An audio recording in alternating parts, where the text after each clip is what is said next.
नमस्कार, जय महाराष्ट्र। बघूया आजच्या ठळक बातम्या। पेट्रोलची कॅन घेऊन आमदार संजय कुटेच्या घरात शिरलेल्या शेतकऱ्यावर गुन्हा दाखल। नुकसानीचा मोबदला न मिळाल्याने उचललेले हे पाऊल।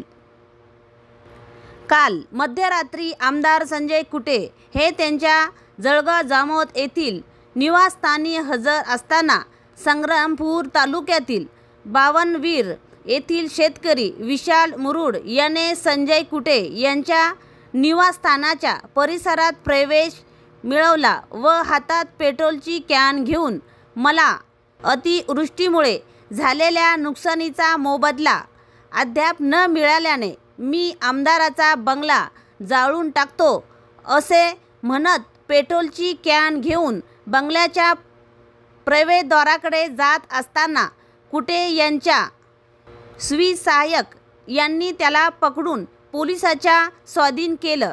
या प्रकरणी पोलिसांनी शेतकरी विशाल मुरुड यांच्या विरुद्ध गुन्हा दाखल केला आहे। पुढील चौकशी पोलीस करत आहे।